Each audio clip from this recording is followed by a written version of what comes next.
정우 씨, 무슨 일 있어요? 설이나. 남편이 처음 이상해진 건 나무가지 사이로 햇빛이 비스듬히 들어오던 초여름 아침이었습니다. 평소 같으면 신문을 챙겨 들고 베란다에서 화초들을 한번 훑어보던 사람이었는데 그날은 식탁 앞에 멍하니 앉아 커피잔만 만지작거리고 있었습니다. 잔 위로 번지는 온기도 느끼지 못하는 듯 눈빛은 어디 먼 곳을 향하고 얼굴엔 불안이 잔뜩 묻어 있었습니다. 정호 씨, 무슨 일 있어요? 제가 물어도 대답은 없고 그저 허공을 향해 손을 움직이며 오늘은 꼭 맞춰야 해. 새어나오는 목소리는 떨렸습니다. 그 맞춘다는 말이 도대체 뭔지 저는 그때는 알지 못했습니다. 며칠 뒤 남편은 점점 더 산만해졌고 말을 하다 말고 멈추거나 갑자기 안방 문을 열어놓은 채 한참 동안 멍하니 서 있기도 했습니다. 설마 했지만 결국 병원에서 치매 초기라는 진단을 들었습니다. 의사가 아직은 초반입니다. 관찰하면서라고 말했지만 그 말이 제 귀에는 이젠 당신 삶도 조금씩 무너질 겁니다. 라는 선언처럼 들렸습니다. 집으로 돌아오는 길 남편은 버스 창밖만 바라보며 조용히 손가락을 떨고 있었습니다. 그날 밤 남편이 거실 서랍을 열었다 닫았다 반복했습니다. 서랍 속에 뭔가 찾는 듯 조급해진 손끝. 아직 말은 또렷하니 단순히 깜빡함 때문이라고 넘기려 했습니다. 그러다 남편이 주춤하며 서랍을 밀다가 작은 수첩 하나를 떨어뜨렸습니다. 검은색 낡은 가죽 표지, 오래된 버릇처럼 모서리가 달아있는 형태. 저는 무심코 그걸 집어들었습니다. 그런데 수첩을 펼친 순간 제 호흡이 멎는 것 같았습니다. 모든 페이지 단 한 장도 빠짐없이 한 여자 이름이 적혀 있었습니다. 설인. 날짜와 함께 어떤 날은 아침 시간, 또 어떤 날은 밤 11시. 어떤 페이지는 글씨가 번져 종이가 울어 있었습니다. 남편의 필체였습니다. 30년 전 처음 결혼하고 남편이 제게 손편지를 쓰던 바로 그 필체. 손이 얼어붙었습니다. 몸에서 피가 빠져나가는 것처럼 어지러웠습니다. 수첩을 덮는 순간 머릿속에서는 단 하나의 말만 떠올랐습니다. 바람이구나. 그것도 몇 년이 아니라 수십 년 동안 이어진 바람. 차라리 잠깐의 바람이었다면 제가 이렇게까지 무너지지는 않았을 겁니다. 하지만 날짜는 10년 전, 20년 전, 심지어 우리가 딸 결혼식 준비로 바빴던 해에도 그 이름이 적혀 있었습니다. 정호 씨, 이게 뭐예요? 제 목소리는 떨렸습니다. 남편은 수첩을 본 제 손을 보더니 갑자기 얼굴이 하얗게 질리며 중얼거렸습니다. 그의 지켜야 해 그날을 제게 설명하려 하지도 않았습니다. 아니, 제 존재 자체를 인식하지 못하는 얼굴이었습니다. 수첩을 되찾으려는 손도 없고 미안하다는 말도 없고 그저 설인이라는 이름만 반복했습니다. 설인아. 저는 그 자리에서 숨이 턱 막혔습니다. 평생 제 이름은 따뜻하게 불러준 적도 없던 사람이 다른 여자 이름을 이토록 절박하게 부르고 있었다니 그 사실 하나만으로 온몸이 부서지는 듯 했습니다. 그날 밤 남편은 잠에서 뒤척이며 그 이름을 끊임없이 불렀습니다. 까지마 설이나. 저는 거실 불만 켜진 채 홀로 앉아 있었습니다. 남편의 목소리는 방 안을 찢을 듯 울렸고 저는 팔을 꼬며 입술을 깨물었습니다. 서럽고 화나고 숨이 막혔습니다. 아내로서 참아온 세월이 한순간에 모두 허물어지는 기분.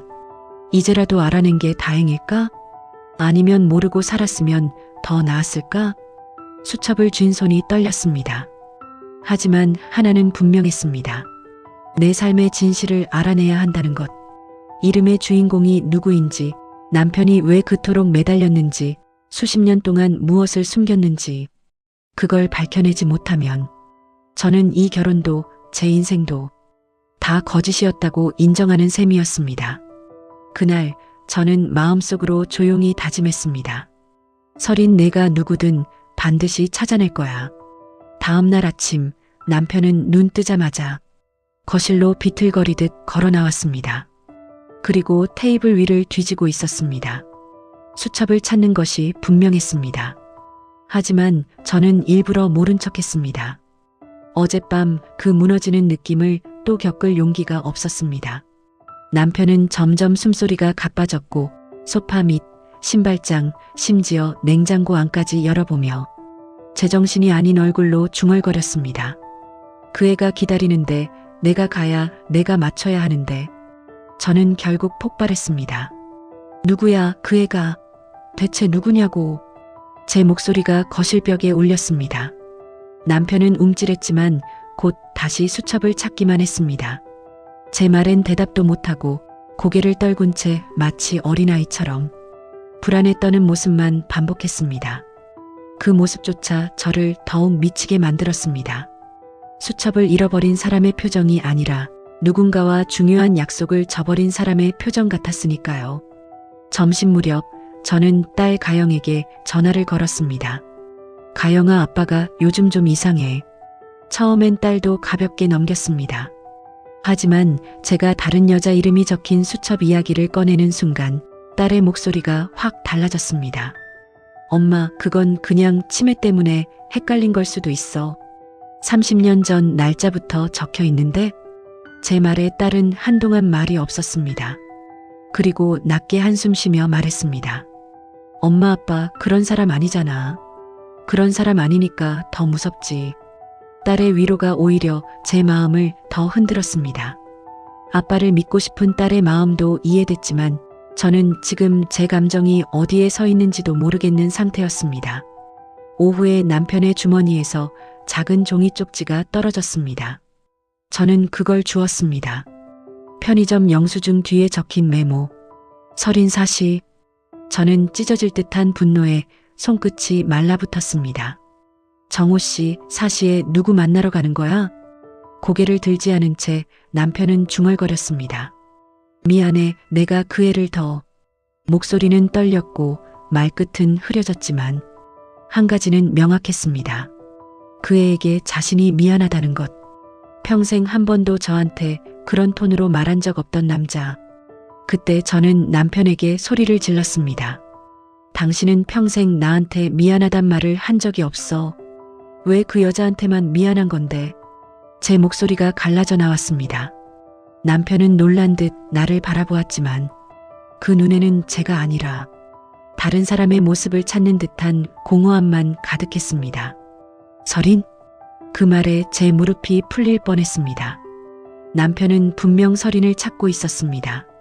제 얼굴을 보면서도 그 여자의 이름을 불렀습니다. 이건 치매 때문이라고 머리로는 말해도 가슴은 이미 찢겨버린 뒤였습니다. 남편은 결국 집 밖으로 나가려고 신발을 들었습니다. 사시, 약속 내가 가야. 저는 그의 팔을 붙잡으며 울부짖었습니다.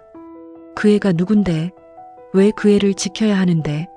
남편은 제 손을 떼어내며 절박한 목소리로 소리쳤습니다. 그 애는 내가 다치게 해서. 남편의 입에서 처음으로 수첩과 연결된 단서 같은 말이 나왔습니다. 그러나 그 말은 너무 잘리고 비틀려서 더 큰 혼란만 남겼습니다. 다쳤다니? 그 애가? 언제? 어떻게? 남편은 바닥에 주저앉아 두 손으로 머리를 감싸고 울었습니다.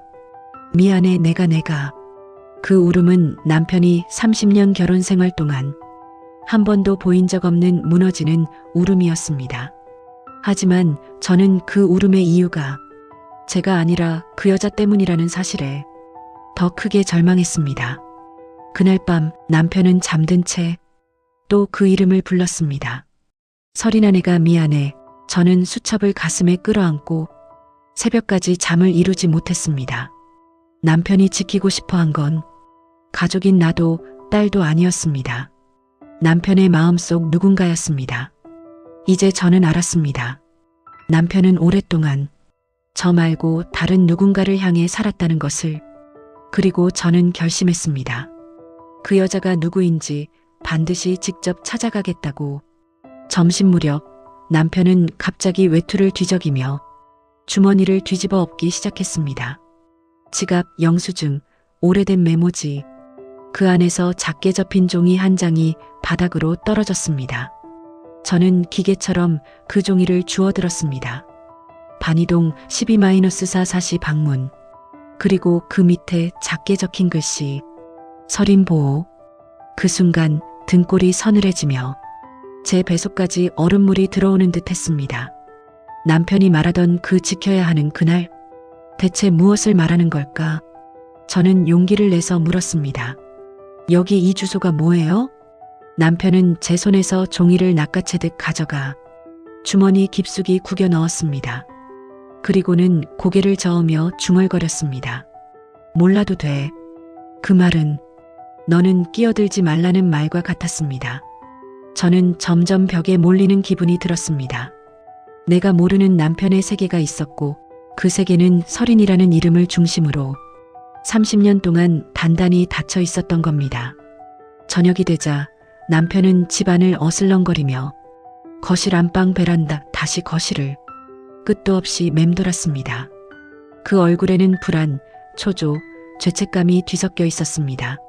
저는 남편 뒤에서 무금으로 흘러가는 그의 행동을 지켜보며 문득 이런 생각이 들었습니다. 나는 이 사람과 30년을 살았는데 정작 이 사람의 진짜 삶은 한 번도 알지 못했구나. 그 사실이 바람보다 더 아프고 서럽게 느껴졌습니다. 남편이 잠든 밤, 잠에서 뒤척이며 또 그 이름을 부르기 시작했습니다. 잘못했어요. 설이나 내가 데리러 갈게. 그 목소리는 아이를 잃어버린 사람처럼 절박했습니다. 저는 불을 켜지 않은 어두운 거실에서 그 목소리를 듣고 있었습니다. 손바닥을 가만히 맞잡고 있으니 손가락이 차갑게 굳어갔습니다. 내가 아내인데 평생 남편 걱정하며 살았는데 남편은 지금 나를 바라보지도 않고 남의 이름만 부르며 울고 있었습니다. 그 순간 속에서 또 하나의 감정이 고개를 들었습니다. 질투보다 더 깊은 것, 두려움. 남편이 더 이상 나를 아내로 기억하지 않으면 어떡하지? 설인이라는 이름이 남편의 머리를 다 차지해버리면 나는 어디에 서야 하지? 그 두려움이 올라오자 눈물이 뚝 하고 떨어졌습니다. 하지만 눈물을 닦을 틈은 없었습니다. 지금 제가 해야 할 일이 있었습니다. 남편 잠든 틈에 저는 그의 외투 주머니를 뒤져 아까 봤던 그 주소 쪽지를 찾았습니다. 몇 장의 영수증, 버려진 지 오래된 약봉투, 그들의 사이에서 작은 쪽지가 발견됐습니다. 저는 그 쪽지를 들고 거실불 아래에 세워두었습니다. 반이동 12-4 사시 설인보호. 손에 쥔 메모지가 자꾸 구겨져 들어갔습니다. 심장이 사람 주먹만큼 쿵 하고 내려앉는 느낌이었습니다. 그리고 저는 마침내 스스로에게 말했습니다. 내가 직접 확인하러 갈 거야. 남편이 만나려는 사람, 남편이 지켜야 한다는 그 설인, 그 이름의 정체를 밝히지 않으면 내 결혼도 내 인생도 어디에도 발 디딜 곳이 없었습니다. 그냥 넘기면 평생 후회할 것 같았습니다. 저는 쪽지를 가슴에 넣으며 천천히 숨을 들이쉬었습니다. 그리고 결심했습니다. 내일 사시 그 주소로 간다.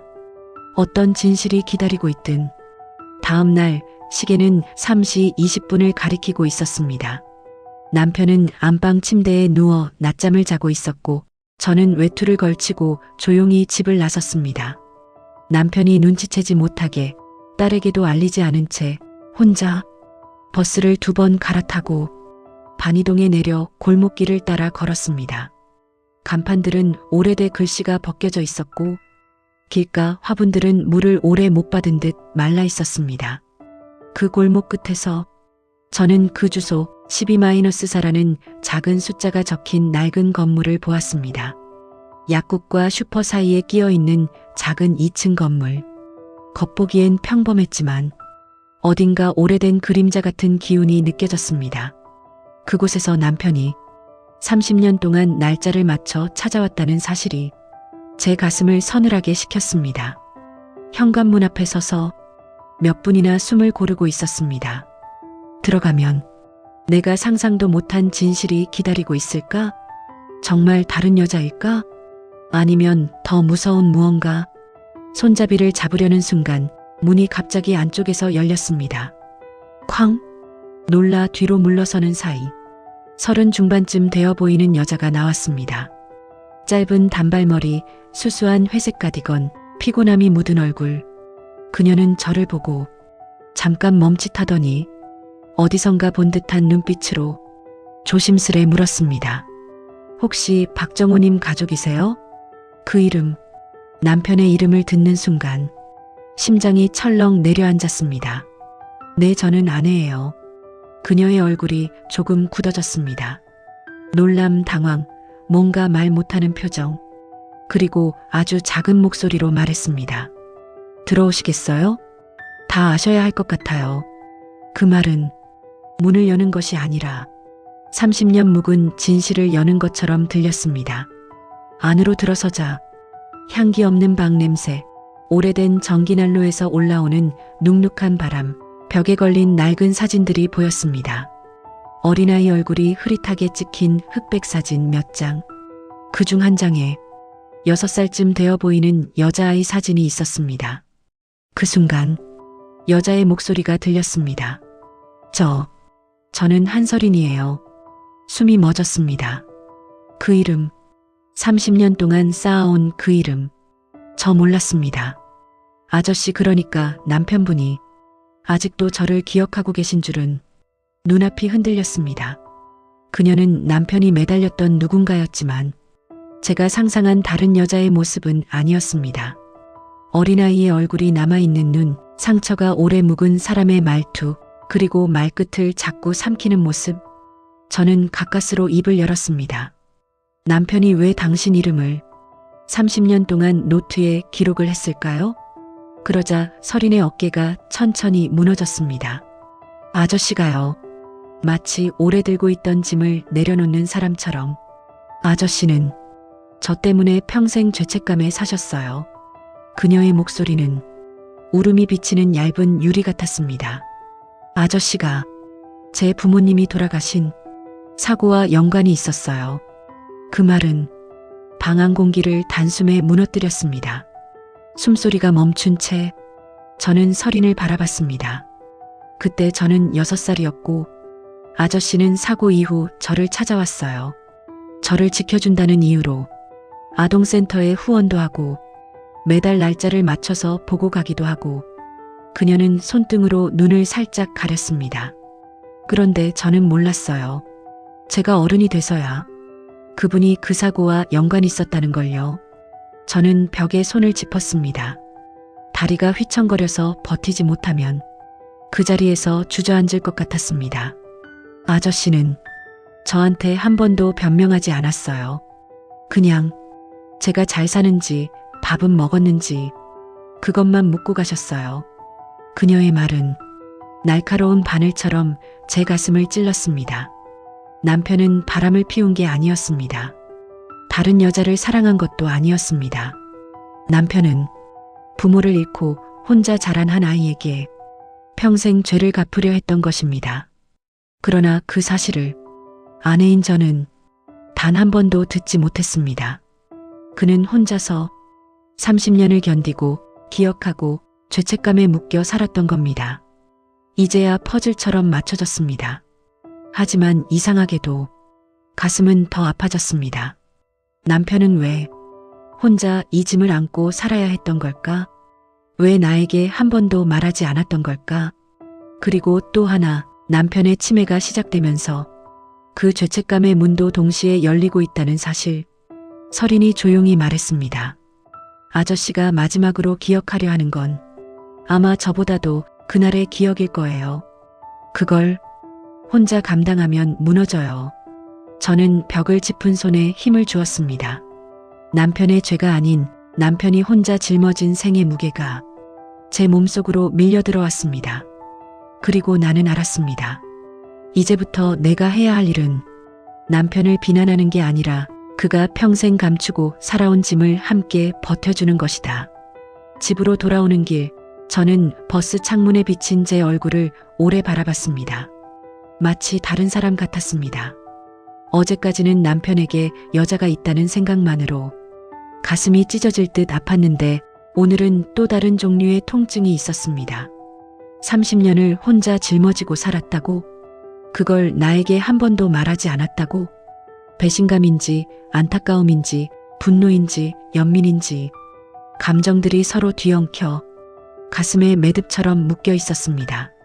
집 문을 열자 남편은 거실 바닥에 주저앉아 있었습니다. 신발도 제대로 벗지 않은 채 두 손으로 머리를 감싸고 숨을 헐떡였습니다. 서린이가 날 기다려. 내가 가야 하는데. 목이 죄어왔습니다. 남편이 지금 부르는 그 서린이 다른 여자가 아니라 어린 시절 부모를 잃은 아이였다는 걸 저는 이제 알았습니다. 그런데도 가슴속 어딘가에서 질투가 아주 작은 바늘처럼 계속 찔러댔습니다. 왜냐면 남편은 지금도 아내인 나보다 먼저 그 아이를 떠올리고 있으니까요. 저는 조심스럽게 남편 옆에 앉았습니다. 정우 씨, 오늘은 안 가도 돼. 아무도 당신을 기다리고 있는 사람 없어. 남편은 고개를 들었습니다. 눈동자가 심하게 흔들리고 있었습니다. 아니야. 그의 그날 내가. 말이 점점 흐려졌습니다. 그리고 제 손을 붙잡더니 마치 오래된 상처를 만지는 사람처럼 매우 천천히 중얼거렸습니다. 나는 그날 그 애를 두고 도망갔어. 순간 제 숨이 멈췄습니다. 두었다고? 저는 떨리는 목소리로 물었습니다. 남편은 눈을 감으며 고개를 천천히 저었습니다. 도망친 건 맞아. 사고가 나자 난 겁이 나서 차에서 잠깐 나왔다가 다시 돌아와서 그 말끝이 너무 흐릿해서 금방이라도 끊어질 것 같았습니다. 경찰이 왔을 때 그 애는 울고 있었어. 근데 내가 그 울음소리를 못 들은 척했어. 남편의 목소리는 아주 작은 수만 조각만큼 남아 있었습니다. 그 애가 차가운 바닥에서 혼자 떨고 있었는데 나는 그 애를 손을 더 빨리 잡아줬어야 했어. 울먹이는 목소리는 평생 무너지지 않던 남편의 마지막 벽이 서서히 금가는 소리처럼 들렸습니다. 저는 남편의 어깨에 손을 올렸습니다. 이제는 이해했습니다. 남편이 서린을 향해 사는 이유를, 남편이 그 이름을 잊지 못하는 이유를. 그때였습니다. 문 밖에서 누군가 조심스레 노크를 했습니다. 쿵쿵. 낯선 그러나 절박한 두드림. 문을 열어보니 서린이 서 있었습니다. 그녀의 얼굴은 어제보다 더 피곤해 보였습니다. 들어가도 될까요? 저는 고개를 끄덕였습니다. 지금 이 순간 그녀만큼 남편을 진정시킬 수 있는 사람은 세상에 없을 것 같았습니다. 서린이 거실로 들어오자 남편은 놀란 듯 눈을 크게 뜨고 그녀를 바라봤습니다. 그리고 마치 어린아이가 엄마를 발견한 듯한 표정으로 손을 뻗었습니다. 서린의 눈이 흔들렸습니다.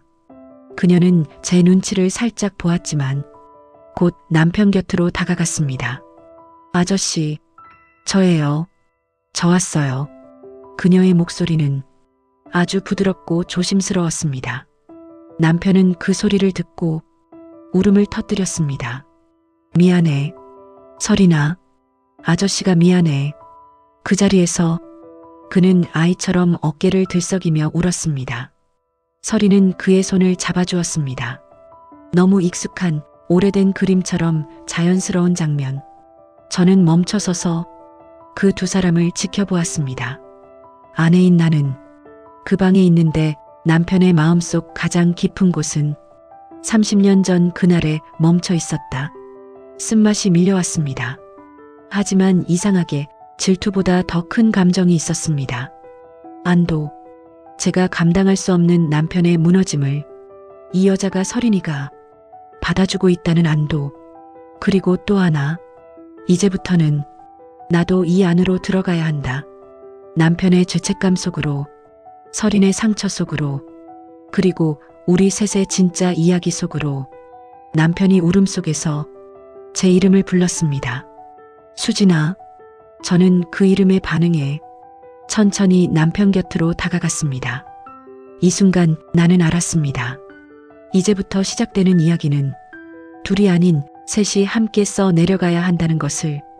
설인이 우리 집에 드나들기 시작한 뒤 남편의 표정은 조금씩 안정됐다.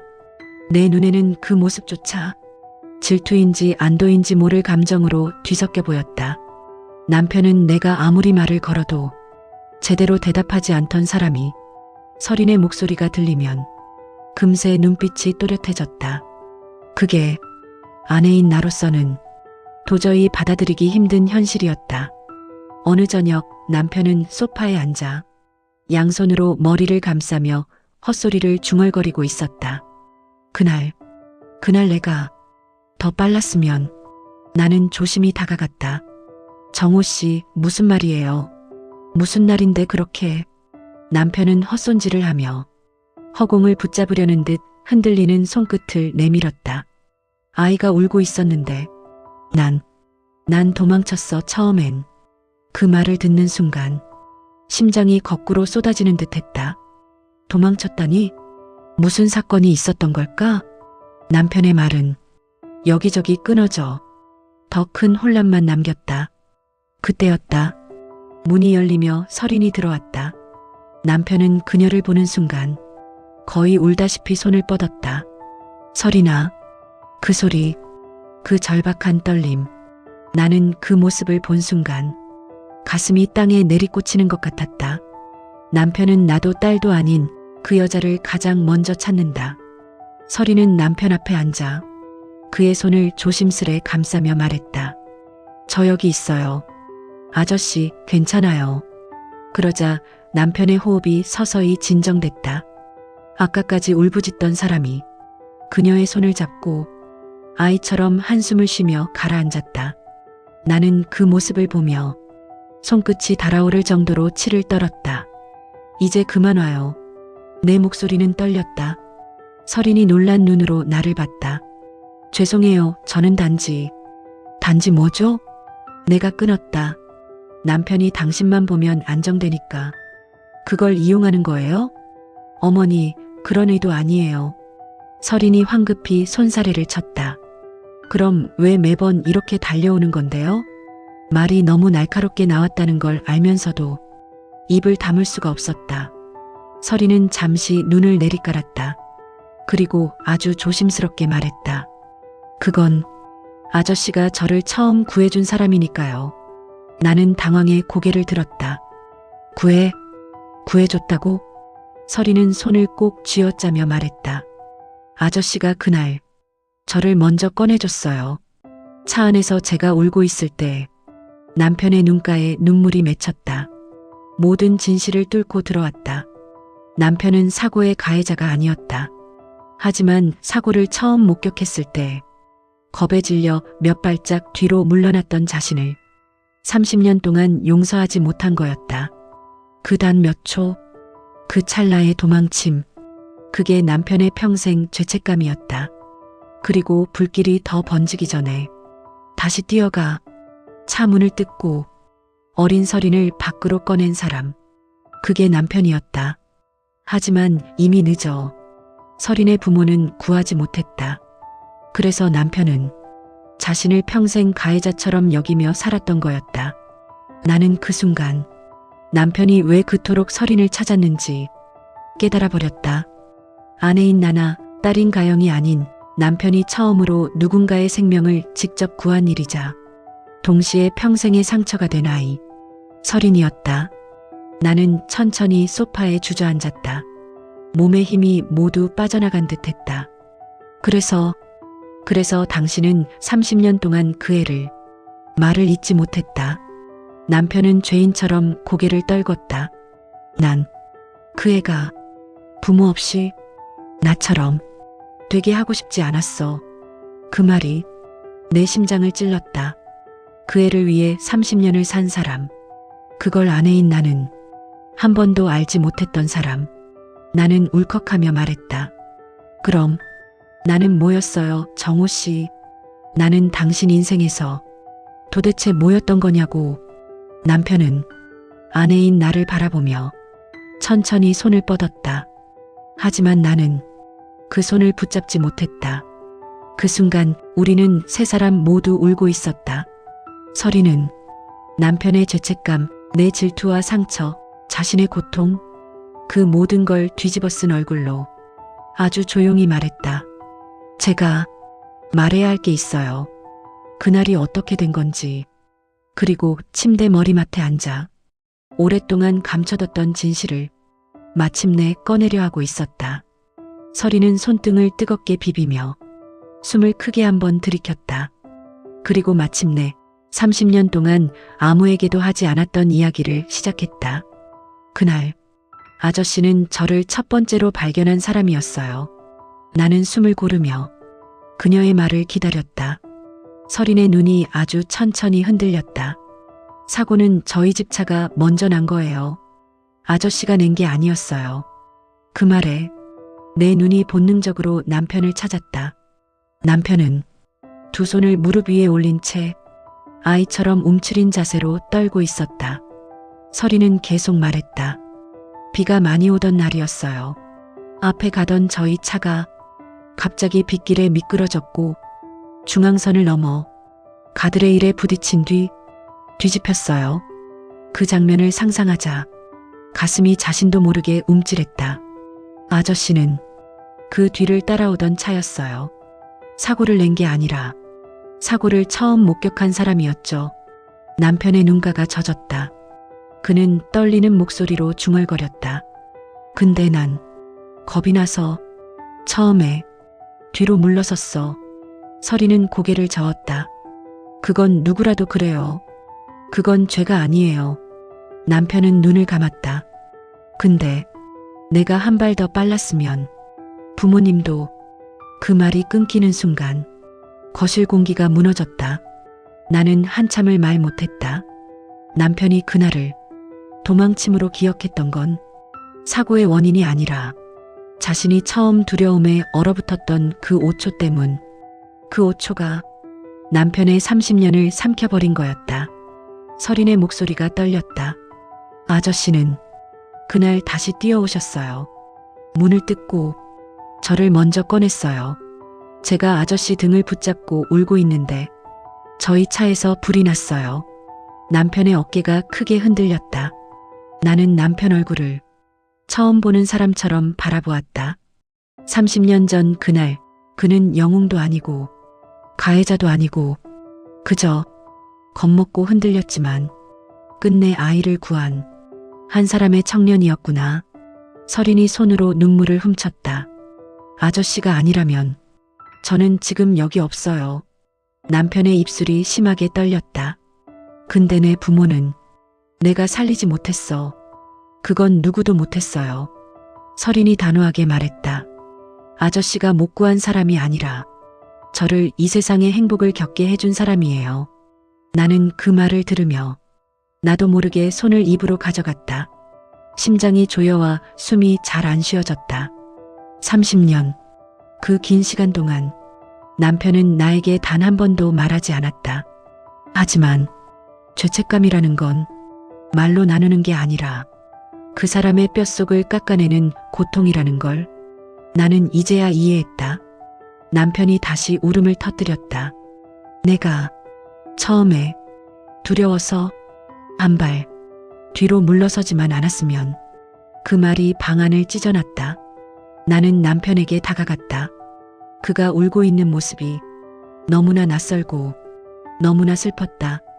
정우 씨, 그는 손으로 얼굴을 가리며 흐느꼈다.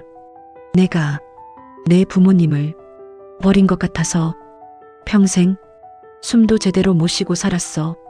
저는 남편의 그 고백을 듣는 순간 수십 년 동안 내가 느꼈던 억울함, 서운함, 분노, 그 모든 감정이 한꺼번에 뒤집어졌다.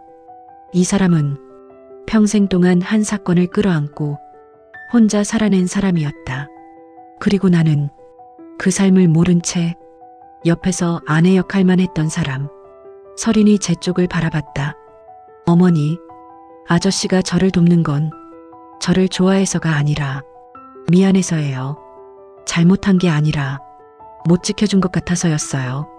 나는 그 말에 눈물이 터졌다. 그럼 나는 왜 말 안 했어요? 남편이 천천히 고개를 돌렸다. 너까지 내 죄를 알면 나를 떠날까봐. 그 말이 내 심장을 세게 찍었다. 나는 천천히 남편의 손을 잡았다. 그는 놀란 듯 나를 보았다. 정우 씨, 떠났겠지. 그때 말했으면 나도 어렸고 받아들일 준비가 안 됐겠지. 남편의 눈에 물이 차올랐다. 근데 지금은 당신 혼자 두지 않을 거예요. 남편의 얼굴이 조금씩 무너졌다. 서린 씨도 당신도 둘 다 이제는 혼자 아니에요. 그 순간 세 사람 사이에 이상한 울림이 생겼다.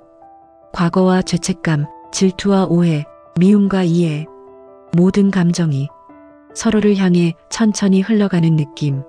남편은 제가 잡고 있는 손을 마치 마지막 줄처럼 꼭 쥐었다. 그리고 서린도 제 옆에 조용히 앉았다. 세 사람 모두 말없이 울었다. 그날 우리는 비로소 30년의 비밀을 같은 자리에서 나눈 셈이었다. 남편의 진실이 밝혀진 그날 이후 우리 셋의 일상은 조금씩 달라져 갔다. 가장 먼저 달라진 사람은 사실 나였다. 남편을 바라보는 마음이 질투와 분노에서 어디에도 설명하기 어려운 연민으로 바뀌었다. 서린도 그랬다. 그 아이는 남편 옆을 항상 조심스럽게 지켰다. 부담스럽지도 과하게 감정적이지도 않게 그저 아저씨가 혼란스러워질 때 손 하나 잡아줄 사람처럼 말이다. 그리고 어느 날 딸 가영이 예고 없이 집에 들어왔다. 엄마 아빠 요즘 많이 안 좋아졌다고. 엄마 혼자 감당하기 힘들지? 그 말 한마디에 나는 그 자리에서 숨이 막히듯 가슴이 저렸다.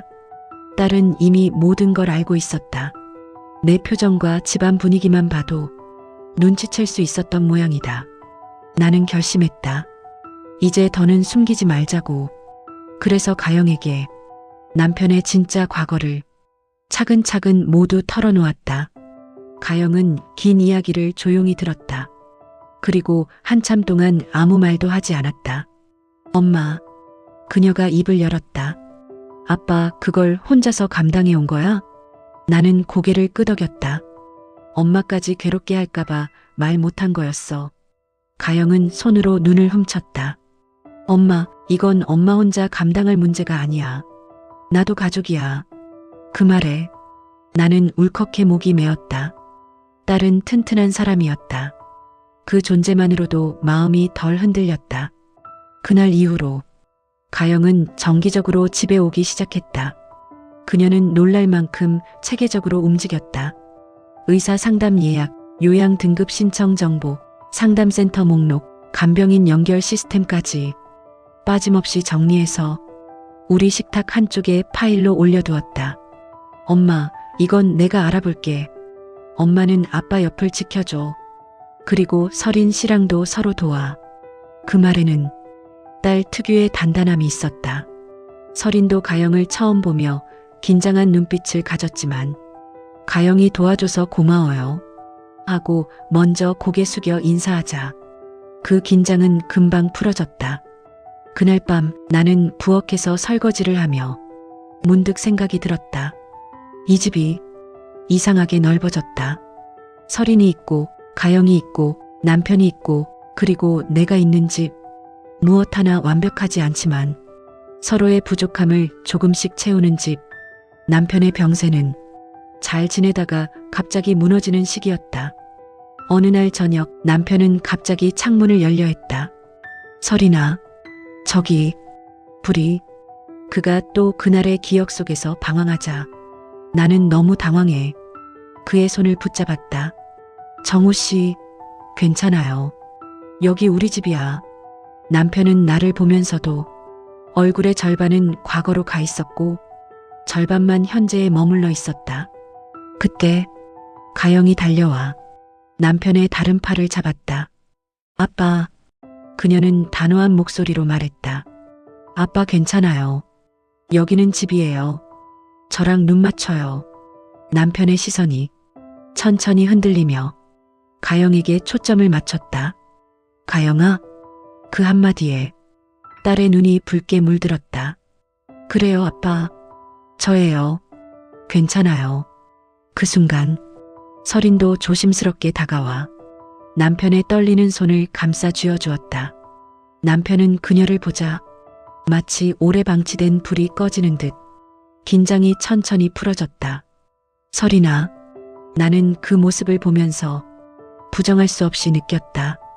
아빠에게 필요한 건 이 집에 있는 모든 사람의 손길이라는 것. 혼자 지킬 수 있는 사람이 아니었다. 누구 한 명의 소유나 역할로 채워질 수 있는 존재가 아니었다. 가영과 설이는 서로 눈을 마주보며 아주 작은 고개를 끄덕였다. 그건 말이 없었지만 이 집을 함께 책임지겠다는 두 젊은 사람의 결의처럼 보였다. 며칠 뒤 가영이 식탁에 앉아 서류철을 넘기며 말했다. 엄마, 요양 등급 신청했어. 아빠 상태면 충분히 받을 수 있어. 집에 방문간호도 연결해놨어. 나는 가영의 손을 잡았다. 고맙다, 가영아. 엄마 혼자 고생할 줄 알았으면 내가 엄마 딸로 태어난 의미가 없지. 그 말에 나는 그 자리에서 울어버렸다. 어느 늦봄 저녁 네 사람이 정원 앞에 앉아 있었다. 남편은 옅은 초록의 새싹을 바라보며 내 손을 잡았다. 그리고 다른 손으로는 설인의 손을 잡았다. 가영은 그 모습을 보고 조용히 우리 옆에 앉았다. 햇살이 저물어가는 시간, 서늘한 바람이 부딪히며 세 사람 아니 네 사람을 둘러쌌다. 나는 남편의 손을 꼭 잡았다. 정호 씨, 이제는 우리 넷이서 지켜줄게요. 남편은 우리를 천천히 바라보며 가만히 웃었다. 그 미소에는 이제 죄책감이 없었다. 두려움도 없었다. 오직 평온만 있었다. 그가 아주 느리게 말했다. 고마워. 내 사람들. 그 순간 나는 깨달았다. 이 집은 이제 네 사람의 집이 되었다는 것을. 형태는 조금 이상하고 관계는 조금 낯설지만 누구보다 서로를 지키려는 마음이 있는 최선의 형태. 그게 우리의 마지막 결말이었다.